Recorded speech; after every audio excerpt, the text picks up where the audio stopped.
Okay, we've already talked about the problems of using these texts historically.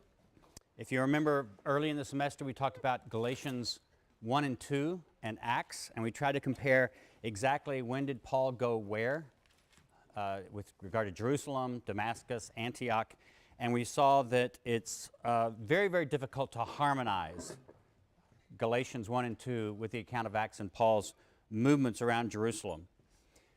We've also got a lot of other situations where this would be very difficult. I mentioned the difference between Matthew and Luke as far as the birth narratives. According to, just to try to figure out how this would work, if you took the birth narratives of Matthew and Luke, it would be very, very difficult to find out historically what happened. So for example, if you just take Matthew, as I've said before, his family seems to simply be in Bethlehem. It doesn't say they're from Galilee. It doesn't say they're originally from Nazareth. They're just in Bethlehem. And they're in Bethlehem well before Jesus is born because the wise men in the east see the star, and it takes them enough time to travel from Persia. We're supposed to understand from the narrative because they're called Magi, and those are wise men from Persia, all the way to Jerusalem. They meet up with King Herod the Great. He gets his wise men to consult. They then find out they're supposed to go to Bethlehem. They journey to Bethlehem, and then they get there not long after Jesus is born. So according to Matthew, you don't have any time actually in the narrative of Matthew for the whole moving from Nazareth to Bethlehem narrative that you get in the Gospel of Luke. You just don't have time in Matthew. They're just there. And then the angel appears to Joseph in a dream and says, Herod's going to kill all the babies. So Joseph takes the family. They move to Egypt for a while. He gets another dream years later, how many years, who knows, but saying that Herod the Great is now dead. So they go back. They start to go back to Bethlehem because it says that's their home, right? They go back home. They're going to go to Bethlehem. Instead, they move to Galilee to avoid Herod's son, who is at the time, according to Matthew, ruling in Judea. That's the sort of narrative. You get to Luke, and it's very different. They're from Nazareth. That's sort of Mary's hometown is Nazareth. All the pregnancy of Jesus takes place with Mary in Nazareth. She even goes to Judea to visit her kinswoman Elizabeth, who's the mother of John the Baptist, according to the Gospel of Luke. And then she goes back to Nazareth, and then it's according to this census, the world census, that they go to Bethlehem. And it's why they're in Bethlehem in the stable, because you don't have a stable in Matthew. They're just maybe in a home, or according to a lot of traditions, there was a cave somewhere that Jesus was born in. But it's in Luke that you get the whole story about the Christmas story about the stable that Jesus is born in, because there's no room in the inn. They stay in that area for a month. We know that because it says that they first have Jesus circumcised on the 8th day from his birth, and then the time of purification takes place according to Leviticus, which is about a month long. They take Jesus to the presentation in the temple in Jerusalem, and it's after that, so a month or so after his birth, that they then move back home to Nazareth. Now, there's no way you can basically get these two narratives to fit together in any respectable historical way. Does that mean that nobody's ever tried to do it? No, of course, you've got all kinds of very, very smart fundamentalists who believe that the New Testament has to be accurate in every historical and scientific detail, or they believe then it can't be Scripture. And they will figure out some way to try to make sure that both these narratives can be fit together. But what I'm telling you is that no reputable historian will accept this, because you just have to fudge the stuff too much. You have to fudge the data.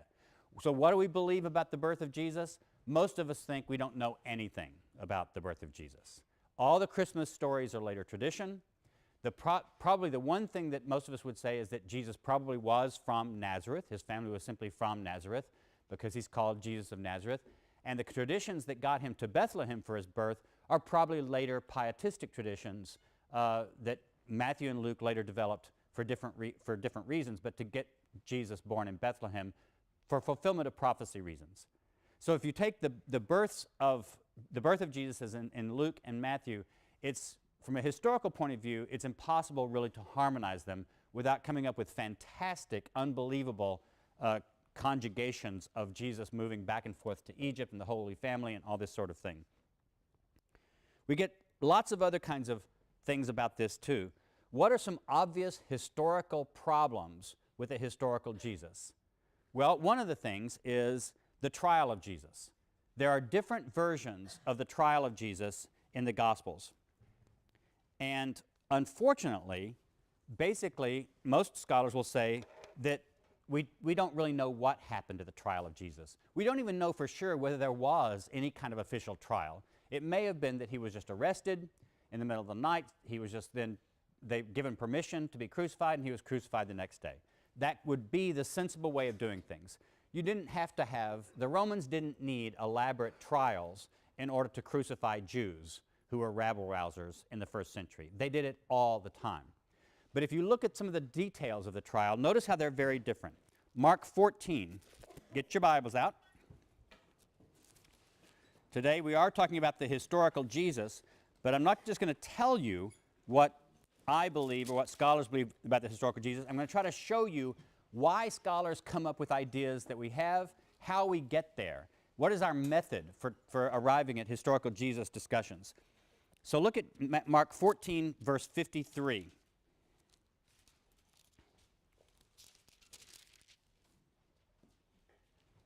In the wrong place. They took Jesus to the high priest, and all the chief priests, the elders, and the scribes were assembled. Peter had followed him at a distance, right into the courtyard of the high priest, and he was sitting with the guards, warming himself at the fire. Now the chief priests and the whole council were looking for testimony against Jesus to put him to death, but they found none. For many gave false testimony against him, and their testimony did not agree. Some stood up and gave false testimony against him, saying, "We have heard him say, 'I will destroy this temple that is made with hands, and in 3 days I will build another not made with hands.' But even on this point their testimony did not agree. Then the high priest stood up before them and asked Jesus, 'Have you no answer? What is it that they testify against you?' But he was silent and did not answer. Again the high priest asked him, 'Are you the Messiah, the Son of the Blessed One?' Jesus said, 'I am, and you will see the Son of Man seated at the right hand of power and coming with the clouds of heaven.'" That's a quotation from Daniel. So Jesus basically just says, "I am," and then quotes Daniel. And then it says, the high priest accused him of prophecy.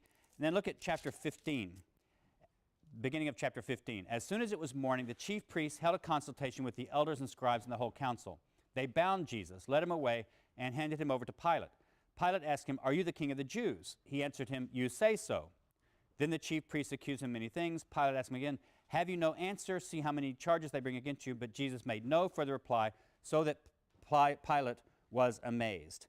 Now notice, all Jesus says at his trial, according to Mark, the oldest of our written testimonies, is "I am," and a quotation of Scripture at one point, and then "so you say" in the next trial before Pilate. Now compare that to what goes on in the Gospel of John. I mentioned this a bit in my lecture on the Gospel of John, how its narrative details are very different from the Synoptic Gospels. One of the places where this is really different is the trial of Jesus. John 18, verse 19. I'm not going to read all of this because it's just way too long. This is part of the interesting thing is that the trial of Jesus goes on for a long time in the Gospel of John. The high priest questioned Jesus about his disciples, about his teaching. Jesus answered, "I have spoken openly to the world. I have always taught in synagogues and in the temple where all the Jews come together. I have said nothing in secret. Why do you ask me?" Already, Jesus has said a ton more now than he said in the other Gospels at his trial. But then he just keeps going on. He said some more things. When he had said this, one of the police standing nearby struck Jesus in the face, saying, "Is that how you answer the high priest?" Jesus answered, "If I have spoken wrongly, testify to the wrong, but if I have spoken rightly, why do you strike me?" Then Annas sent him bound to Caiaphas, the high priest. So according to John, Annas and Caiaphas are kinfolk, and they're sort of both members of the high priestly family. So you can go on and on. At 28, verse 28, it's the trial before they took Jesus to Pilate. Pilate went out to the Jews and said, "What accusation do you bring against this man?" They answered, "If this man were not a criminal, we would not have handed him over to you." Pilate said to them, "Take him yourselves and judge him according to your law." The Jews answered, "We are not permitted," blah, blah, blah, blah, blah. It goes on. Pilate talks to Jesus. "Are you the king of the Jews?" Jesus answered, "Do you ask this on your own? Did others tell you about it?" Pilate said, "I'm not a Jew, am I? Your own nation and the chief priests handed you over to me. What have you done?" Jesus said, "My kingdom is..." Jesus just has a whole conversation with Pilate, which leads to that wonderfully quotable phrase that everybody knows about, where finally Jesus talks about truth, and Pilate says, in a phrase that could be sincere, or a lot of people answer it as being cynical, "What is truth?" Very famous quotation from the Gospel of John. And then, of course, there's the whole passage. Any of you seen Jesus Christ Superstar, the play or the movie, there's a whole scene where Herod, this is actually the son of Herod the Great now, but there's a trial before Herod, also in the Gospel of John. Not really in Mark at all, but in the Gospel of John, you get this whole trial before Herod, and according to Jesus Christ Superstar, this is when Herod kind of dances around on this raft and has showgirls, and they all do this. So you are the Christ, you're the great Jesus Christ. You know, prove to me that you're no fool, walk across my swimming pool, and all this sort of thing. So there's a whole scene, and Jesus Christ Superstar, the whole scene wouldn't be possible without the Gospel of John, because it's not in the other Gospels. So this is a famous scene. All of that's different in John. So what's historical? How do scholars decide? You have these very, very different. Was Jesus completely silent at his trial, as it seems to be in the Gospel of Mark? Did he not offer any reasons for what he did? Or did he have theological and philosophical discussions with Pilate about his message? What's historical? In that case, basically most historians are going to say, none of it is. None of the trial stuff can we be confident would be historical. For one thing, we just have this very, very differences, but there's one very little interesting piece of evidence about this. According to all the Gospels, where were the disciples after Jesus was arrested? Anybody remember? They vamoosed. The Gospels say that the disciples ran away at the arrest of Jesus. So maybe, according to these traditions, maybe Peter was there sort of in a courtyard out removed from the trial. But none of the disciples of Jesus would have been allowed to be present at any trial, whether it was of his high priest or Pilate. They wouldn't have been allowed in. These were peasants from Galilee. They're fishermen. They don't go walking into Pilate's headquarters. So who would have been there to report these different trial things? There are no stenographers in the ancient world sitting down taking notes of these trials.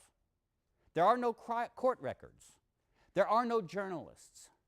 Nobody was there who later Christians had access to so that they could possibly have known what went on in the trial.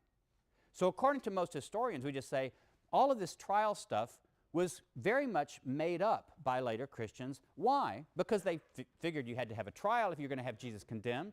And so they figured, well, what would have taken place? These gospel writers, or maybe they're using traditions that developed before them, they're using traditions that develop because people just say, well, what would have happened at Jesus' trial? What's likely to have happened? And then they make up that likeliness and they put that into the story.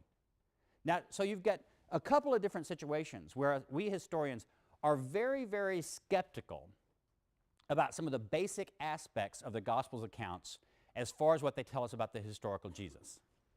The birth narratives, we just throw up our hands.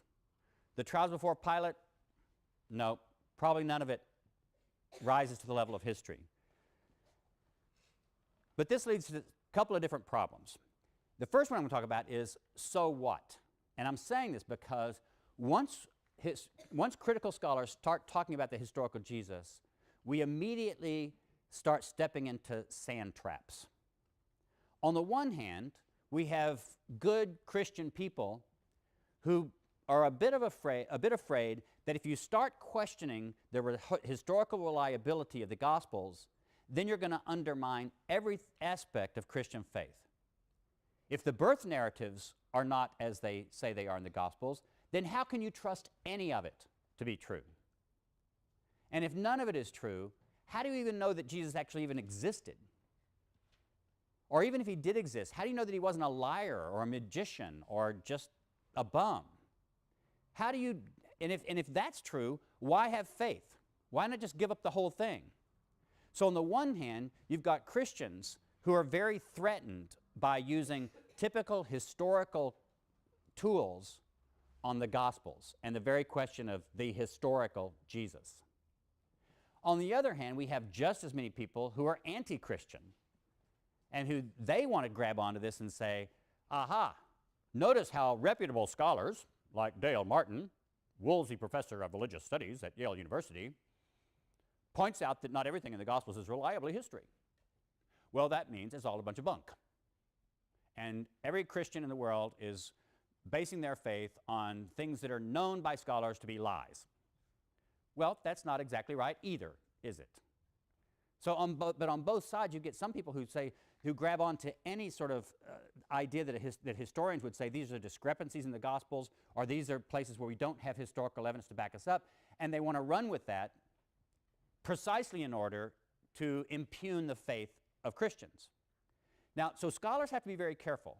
What we basically want to say, there was actually one or two scholars in the 19th century, reputable scholars. Bruno Bauer was one of them, a German scholar, who denied that Jesus ever existed. He just said it was all, even the person of Jesus was a myth created by the church. And you'll find every once in a while somebody on the, on the web or internet or something, or in some crazy blog saying that Jesus never existed. But reputable historical scholars all admit that Jesus of Nazareth existed. There was a guy back there, Jesus of Nazareth. There's just too much evidence that he existed, and it's just not controvertible when it comes to reliable historical evidence. But that's a big difference from saying, yes, we believe he existed, and there are some things we think we can say about him, to accepting all of the gospel materials as reliable.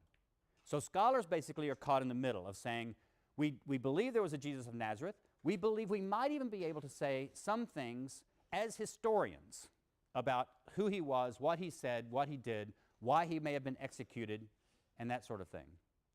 But that means we have to use critical historical tools to analyze these faith-based texts, these theological texts, what are indeed, in some cases, mythological texts. We read theological texts to try to figure out what we can say historically. And that leads to the other issue. I keep saying the historical Jesus, because a whole lot of people have the idea that once I give you the historical Jesus, then you've got the real Jesus. You've got Jesus as he really was, and therefore Jesus as he really is. Now the problem with that is that theologians, and I can put on my historical hat most of the time because I actually have a job as a historian. I don't really have a job as a theologian, so I kind of call myself sometimes an amateur theologian. But if I want to put on my amateur theologian hat, I can make a case for you why the historical Jesus is not a very good foundation for Christian faith. It's not reliable as a foundation of Christian faith. It's not sufficient as a foundation for Christian faith. The theological Jesus, the Jesus of Christian confession, is not the historical Jesus. The Jesus of theological confession is the Jesus that matches what the church has traditionally believed about Jesus. So, for example, a Jesus that matches the creeds, a Jesus that matches Christian confessions. So one of the most important things for Christian confession, for example, is would you lose your faith if you believe that Jesus wasn't born in Bethlehem but was rather born in Nazareth? Probably most Christians would probably say, well, no, that's not really that important. What's the most central thing for most Christians for Christian faith? Do you believe that somehow God was in Jesus Christ reconciling the world to himself, to quote the Apostle Paul? Or do you believe that Jesus Christ is divine? Do you believe that Jesus is God? Do you believe that Jesus is God incarnate, God in the flesh? That's a fundamental aspect of Christian faith for most Christians. But notice, that's not something that historians can pronounce about one way or another. There's no possible way that I, practicing history by the normal historiographical tools of history, could tell you whether God was in Jesus Christ. Is there? I mean, just think about it. How would I test that? How would I figure it out? What would count as a positive proof? What would count as a non-controvertible negative truth? There's no such thing. So when I'm talking to you about the historical Jesus, I have to get over several hurdles. One of the hurdles is trying to show you that the historical Jesus is a construction made by historians practicing the typical trade of modern historians. It's just like, for example, if I say, what's the historical Socrates? We don't have direct access to Socrates either, right? Socrates left no writings. All we know about Socrates are mainly the things that either Plato, his disciples, said about him, or Xenophon, another of his disciples, said about him, and a few other things. And you know what? Plato and Xenophon don't give the same picture of Socrates. So figuring out who is the historical Socrates is also a difficult historical question that historians debate about. So that's the one thing, is just using typical historical data. So for example, if I say, we're going to talk about George Washington, and we're going to talk about the George Washington of history, the George Washington that historians will come up with, That's a different George Washington than, say, let's talk about the George Washington of popular American piety. The George Washington of popular American piety threw $1 across the Potomac. No historian believes that George Washington threw $1 across the Potomac, at least not Mount Vernon. If you've been to Mount Vernon, you know that's a superhuman feat. Historians, in popular American piety, George Washington, as a little boy, chopped down the cherry tree, and when his father got onto him, he said, "I cannot tell a lie, Father, it is I." That's a George Washington. It's the George Washington of American popular tradition. And it's important to know about that, about George Washington. No historian believes that George Washington as a child actually chopped down the cherry tree and that happened. And mainly because we actually found the preacher who made up the story for a sermon. It made a good sermon point. Remember my motto? What's the motto of the class? De omnibus dubitandum, especially when you're listening to preachers or professors. So the historical Jesus is not the same thing as the theological Jesus. So that's one point to remember. This is another theoretical issue. And this is very confusing for some people when you first start thinking about it. We often use the word history in two different ways in common English. We often use the word history to refer simply to stuff in the past. So, for example, the Civil War is historical. That just means it happened in the past. That's one way of using the word history, but it's kind of a sloppy way. Because if I want to say the history of the Civil War, I'm not really talking in that case of the whole Civil War, right? A historical account of the Civil War is a narrative that will be constructed by a historian to represent a story about whatever happened in the past. But it can't replicate the past, right? In order to replicate the Civil War, you would have to actually have the full, 4 years? Wasn't it 4 years? However long the Civil War took to fight, you would have to have that amount of time, because every tiny detail, every action, every person, every word, every letter, everything anybody said, every tiny battle, every ant that crawled over a decomposing corpse is part of the past of the Civil War. That's not the history of the Civil War. That's the Civil War as it occurred in the past. The history of the Civil War is an account of whatever happened in the past that a historian constructs and then tells you. So when we use the word history in that more professional sense, we're not talking about the past, we're talking about an account of the past. So often philosophers of history like to separate these two words out, and they'll use the word past for the event that occurred in the past. They'll use the word history for an account of the event that occurred in the past. Now notice what that means. Histories are accessible to us, right? You can go to the store and buy a history of the Civil War. You can buy a history of George Washington. And you can buy a history of Jesus Christ. Does the history of the Civil War that you buy in the store give you the Civil War? No. It gives you an account of the Civil War.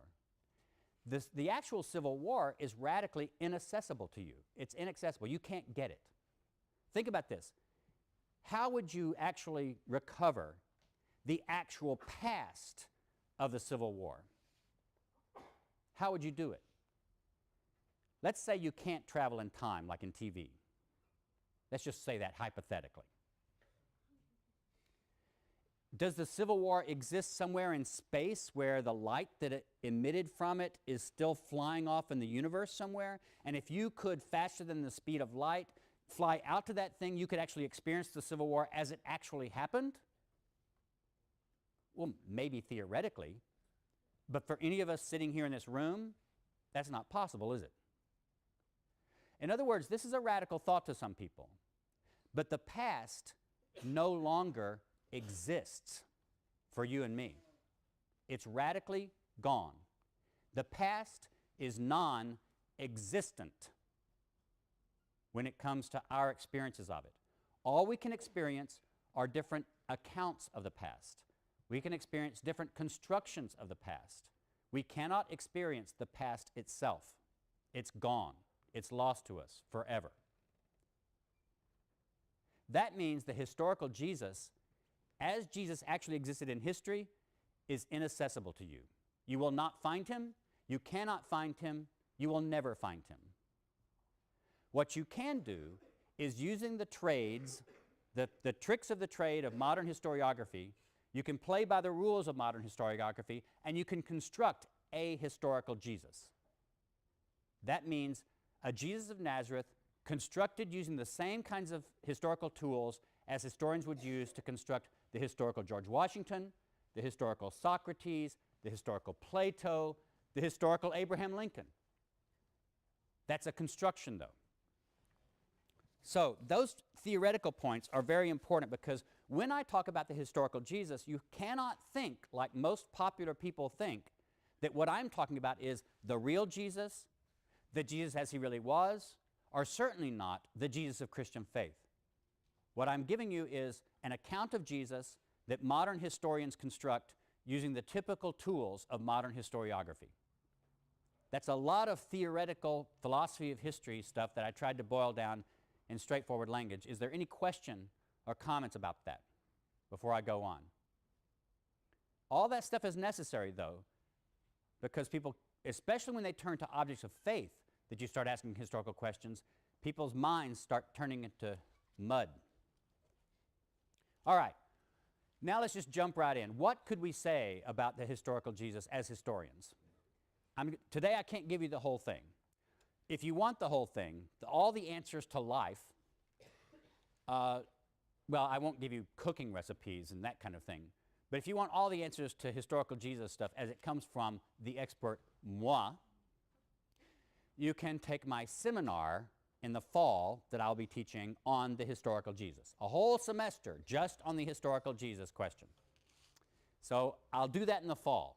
I'm going to give you in the next 20 minutes a little version of sort of the results. I'll show you some of the results that I would say about the historical Jesus, and I'd also say that Bart Ehrman, the author of your textbook, will agree with most of this in his chapter in your textbook. If you want more of that, Bart Ehrman has a book on the historical Jesus called, I think it's called Jesus of Nazareth or Apocalyptic Prophet of a New Millennium. It's also published by Oxford Press. It's several years old.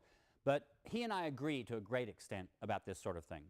So if you want more of this, you can look at Bart's book, and it'll pretty much agree with a lot of the stuff that I'm going to say. Or you can take my seminar next fall. So here are some things that I think we can agree about, most historians might agree about, that the historical Jesus. And then I'll tell you how we got there. So we're going to talk about first some results and then some methodology. First, the sign on the cross. Does anybody remember what the sign on the cross when Jesus is crucified says? Pardon? Say it again. Jesus of Nazareth, King of the Jews. Anybody else? What did you say? Not here lies, but there's one verse that says, this is Jesus of Nazareth. And it's because the four different Gospels have slightly different wording. But they all have something version of Jesus of Nazareth, King of the Jews, which is, of course, why you sometimes see this abbreviated from the Latin, right? If you've seen it in churches,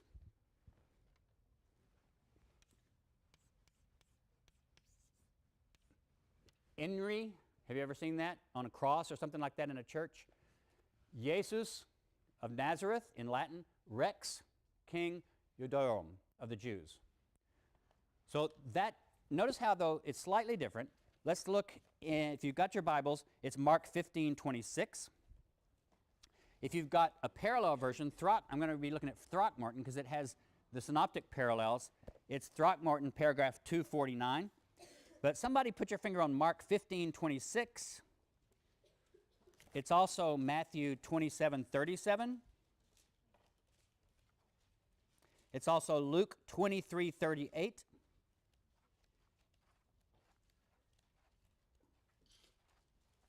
And it's also John 19:19. Now in Mark 15:26 it says, the inscription of the charge against him read, the King of the Jews. That's it. Then it goes on about this stuff.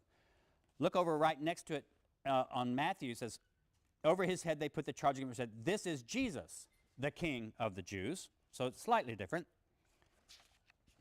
Luke 23, what did I say? 38. There it is, There was also an inscription over him, "This is the King of the Jews." And who has the John version? John 19:19. Did anybody put their finger on John 19:19? Jesus of Nazareth, King of the Jews. And doesn't it say in John that it was in different languages? Or am I forgetting it? That's right, Hebrew, Latin, and Greek in the Gospel of John. So that's what we've got. One of the things that most scholars will say is, we think that's historical. And why do we think it's historical? Well, for one thing, it comes from at least two independent sources, right? What are the two independent sources that it comes from? It's in all four Gospels, but all four Gospels aren't independent sources, are they? Why? Because we believe that Matthew and Luke used Mark. So if Matthew and Luke copied it from Mark, that makes Mark one source. Did the author of John use the Gospel of Mark? Not according to the theory we're using in this class. Some people might say yes, some scholars might say yes, but in this class we're going on the theory that the Gospel of John probably didn't use Mark as one of his sources. So you've got the Gospel of John as one source for this. You've got the Gospel of Mark as another source for this. So you have two of what scholars are willing to treat as independent sources, which both have this nice little piece of data, this datum right there. Now the other thing is that it might be interesting for you to know, King of the Jews is not a Christological title that early Christians used about Jesus. Remember in the Gospels, we've seen a lot of different titles for Jesus. He's the teacher, he's the Son of God, he's the Messiah, he's the Holy One of Israel, we just saw. He has a lot of things, and these things are obviously things, early Christians called him Lord, they called him Son of God, but they didn't call him King of the Jews. It was one of the titles of Jesus that apparently the earliest followers of Jesus didn't latch onto. So we don't see it in the letters of Paul, and we don't see it elsewhere in the Gospels. So what scholars have said is, look, this thing, King of the Jews, doesn't look like a Christological confessional title that Christians made up and then put into the Gospel. It goes against the tendency of the Christian writers themselves, because it's not one of their titles. If it had said, "This is Jesus of Nazareth, the Lord of heaven and earth," then scholars would say, well, that sounds like a Christian confession. But saying Jesus of Nazareth, King of the Jews, doesn't sound like a Christian confession. So it goes against the tendency of the writers themselves, and we say, well, maybe then it's historical. Maybe it's a little glimpse of history sitting in there. So that's one thing. The sign on the cross, most scholars say that's historical. Now I'll talk about why that's important. It's a very small detail, but it could be very important. Yes, sir?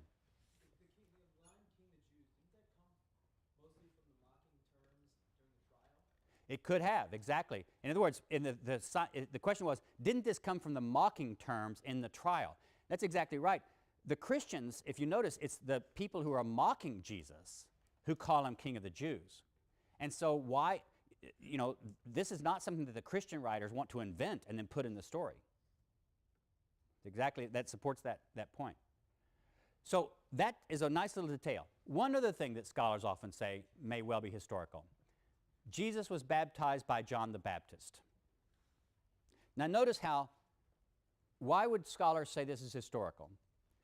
Well, there's not complete agreement about how it happened. The Gospel of John doesn't exactly tell you about the baptism of Jesus by John, but it has Jesus and his disciples also baptized in the Jordan, and it has Jesus very much connected to John the Baptist in the beginning of its Gospel. The other Gospels do have Jesus baptized by John. But notice how the story goes along. All of the writers who have the Gospel of John, who have Jesus baptized by John the Baptist, they have Jesus come to John the Baptist, and they say, I want to be baptized. And John the Baptist says, oh no, I shouldn't baptize you. You're the big kahuna. You're bigger than I am. I'm not worthy to untie your sandals. So I should be baptized by you. I shouldn't be baptizing you. And Jesus says, no, it's okay, baptize me. And so he does it, and then you have the confession and the voice from heaven and that sort of thing. Notice what's going on here. The gospel writers are very concerned because they know that it could be interpreted that John baptizing Jesus makes John superior to Jesus. and makes Jesus a disciple of John. And they're not comfortable with that because, of course, they believe Jesus is the Messiah. And so he's therefore superior to John the Baptist. And John the Baptist was just a prophet or a precursor to Jesus. So the story is told to play down this baptism a bit and make Jesus come out as insisting on the baptism, wanting to do it for the right kinds of reasons, but not making Jesus a disciple of John. And also, this tradition about the baptism of Jesus is in different sources in different ways. So again, scholars say the baptism of John the Baptist in baptizing Jesus doesn't look like something early Christians would make up. In fact, you can even see that they try to tone down its implications. So it's not something they're likely to make up. It kind of goes against their tradition of raising Jesus up completely, and therefore it may be historical. Notice what we've got then. We've got two very small details that a lot of scholars would say probably are historical because they seem to be witnessed by more than one source, and they also seem to go against the theological tendency of the documents in which they're found. And they frame the gospel of Jesus. The baptism of Jesus, the beginning of his ministry, and the charge on the cross at the end of his ministry. And now I'm going to back up. Those two events, let's just say, I'm going to argue that those two are certain historical events in the life of Jesus. And then we'll fill in some of the other details later. But right now, let's talk about method. How did I get here? First method, first little rule, and this is something that a lot of people use when they do historical Jesus research. It took all the 20th century for people kind of to develop these rules and to spell them out in scholarship. But this is kind of where we are now. The first rule, multiple attestation.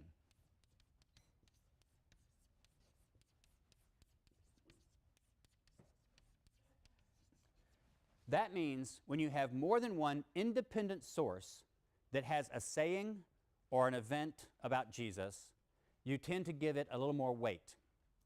Now, of course, what are independent sources? If you have something in both Matthew and Luke, that doesn't count as two independent sources, right?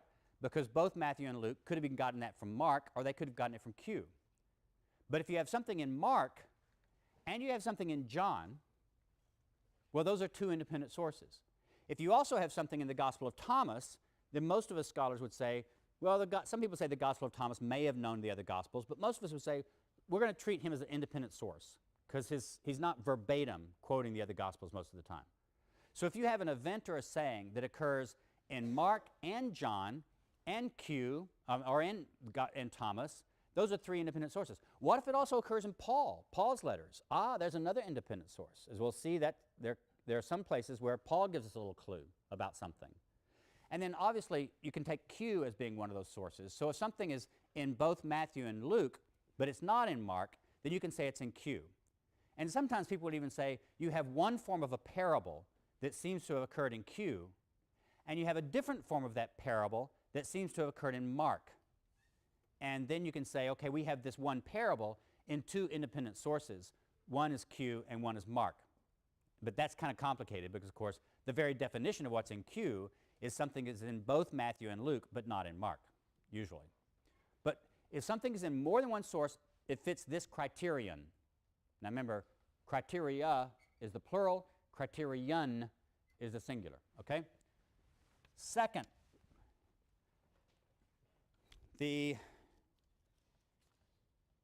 actually, let me illustrate this again. One of the things that the sign of the cross is one of the things, because it goes, the divorce sayings is another situation. According to Mark 10 and Matthew 19, you have this saying, what God has joined together, let no man put asunder. And then you have a few other sayings. Clearly, Jesus, in this passage, is teaching no divorce for his disciples. No divorce at all, period, none. It's against the rule to get divorced. But then Matthew 5:32 has a parallel with Luke 16:18, which makes it look like a Q source, and that has this wording. Every man who divorces his wife and marries another commits adultery, and whoever marries a woman who has been divorced by her husband commits adultery. In other words, there's another teaching on divorce here, both of which it also forbids divorce and remarriage, but it's not the same wording as in Mark.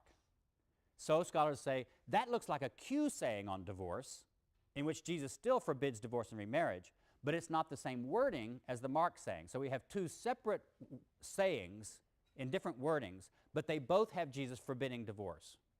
and at least divorce and remarriage. One in Q, one in Mark, two independent sources. It's really neat then we find Paul in 1 Corinthians 7, 10 through 11 says this. So this is Paul, a quotation from Paul. To those who are married, I command, that is Paul, and then he says, not I, but the Lord. So Paul even knows he's quoting a saying of the Lord Jesus. So he goes on to say that the woman must not separate from her husband. If indeed she does separate, let her remain unmarried or be reconciled to her husband, and a man must not put away his wife. Now, most of us believe that's Paul's wording because you can tell the way he's kind of fudging around with some of the details of the saying. But at least Paul gives a witness that he knows of an anti-divorce saying by Jesus also. 3 separate independent witnesses that Jesus taught against divorce. One from Mark that Matthew copies, one from Q that both Mark, Matthew, and Luke have, and one from Paul. So that passes the multiple attestation rule. But it also passes the next rule, which is dissimilarity.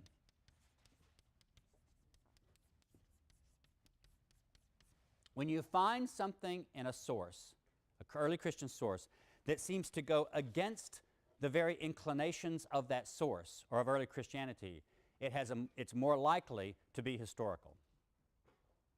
Something that swims against the tide of early Christian expectation. Now, why does the divorce saying is multiply attested? It also passes the dissimilarity thing because almost all of these authors, except for Mark, they both seem to know that Jesus prohibited divorce entirely, but then they go on to modify the rule a bit. Because, I mean, let's face it, people get divorced. Early Christians got divorced. So Paul says, okay, well, you're not supposed to get divorced, but if you do get divorced, then you should do this. So the very writers who pass on an anti-divorce saying also fudge the saying just a bit, which shows that the saying is more radical than their own ethics are. In other words, the anti-divorce saying is dissimilar to the very practices of these early Christians. It's more radical than they are themselves practicing.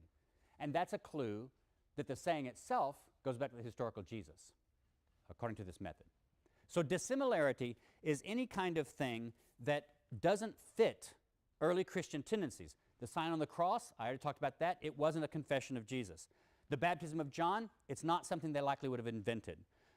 There's another one, the swords at Jesus' arrest. And according to Mark 14:47, and it's followed by Matthew and Luke, somebody had a sword at Jesus' arrest in the garden.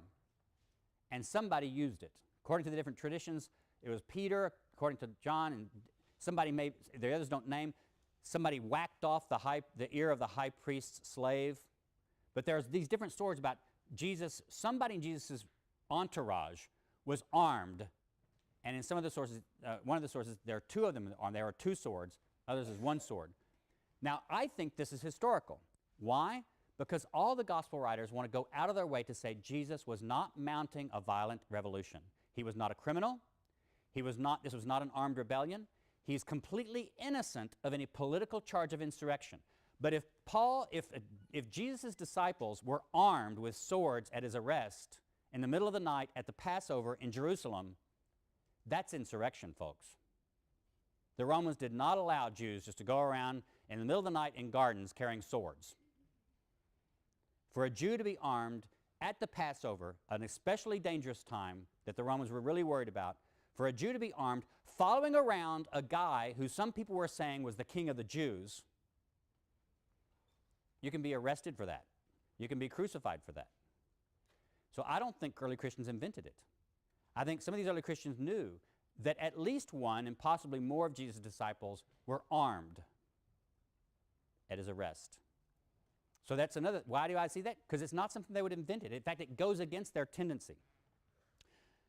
There's another passage, Mark 10:18. Mark 10:18, which is also in Luke 18:19. You may have come across this. The man comes and asks Jesus about what should I do to have eternal life? What's the good thing for me to do? And Jesus says, why do you ask me about the good? There's no one good but God. Now, apparently, Mark writing that didn't have a theological hiccup. But now let me, I'm a good Episcopalian, okay? Why should you ask Jesus about the good? God's the only one who's good. Sound weird? If Jesus is actually God, then you wouldn't say it like that. In other words, this sounds like, whoever's this saying, it sounds like Jesus himself is denying that he's God. Don't ask me about the good. The only one who knows about good is God. And then Jesus goes on and answers the question. I think this saying was actually something like this was said by the historical Jesus. Why? Because early followers of Jesus believed Jesus was God in some sense. I don't think this is something they would invent. It goes against their confession. It goes against their theology. So it's one of these cases where it's dissimilar to their faith. And therefore, we tend to give it higher grade when it comes to historicity. A couple of other criteria are a bit weaker. These are the two strongest. Social coherence. This is when you see something that is either anachronistic and it doesn't look like it would fit in with the life of Jesus, or it does fit very well with the life of Jesus. If I decide, for example, on lots of different other sayings that I've decided are historical because of these other reasons, and then something looks like it, a saying of Jesus looks like it's apocalyptic, and I've already established that Jesus was an apocalyptic prophet, then I'm going to say, well, it coheres with the social situation of Jesus as an apocalyptic prophet in Galilee. Or take a negative example. In Matthew 18, there are a lot of rules about what you should do in the church. The very word church is used. Almost all of us scholars would say a lot of that stuff in Matthew 18 about the church rules, the church leadership, that's not historical. Why? Because the church didn't exist in Jesus' lifetime. Jesus sounds like he's giving rules about a constitution for a church. But we think that's anachronistic. The church is something that developed after Jesus' death, when his followers came to believe that he had been raised from the dead and then they should continue doing things in his name. But in Jesus' own lifetime, traveling around Galilee, talking about, now when you have the church, you should meet on Sundays. I think for Easter you should wear white. Jesus didn't do this sort of thing. So all of that stuff in Matthew 18 that looks very much like a later church life, we believe was read back into the life of Jesus by the author of Matthew or other people. And then the last thing is, the last criterion is rather weak. It's called the criterion of coherence. And this basically just says, if you establish something as being historical about Jesus by these other stronger criteria, and then something else seems to cohere with it, then you can kind of throw it in the pot. But it's a very loose kind of criterion to use for historical purposes. Now, so where are we? That's the methodology. If we're going to come up with some basic ideas about Jesus, here's where I would say I would end up with. And there's some of this that's very controversial. I would say, though, that Jesus was an apocalyptic prophet, an apocalyptic Jewish prophet. One of the reasons that Jesus' life was framed by two apocalyptic events. If Jesus was baptized by John the Baptist, and John the Baptist seems clearly to have been preaching some kind of apocalyptic message about the coming kingdom, that means I think that Jesus was originally a follower of John the Baptist, although the later gospel writers will play that down. If Jesus was a follower of an apocalyptic Jewish prophet, I think that at least means that the beginning of his own ministry was wreathed in that apocalyptic Jewish prophecy kind of world. And he was executed on a charge of sedition as being the king of the Jews against the law. Only the Roman Senate got to make kings. And if Jesus was going around claiming, and I'm not saying he was claiming, but if other people were claiming that he was the king of the Jews, the only way to understand that, I think, in this situation is that he believed that he was going to be the Messiah that would come at the end of time and overthrow the Romans.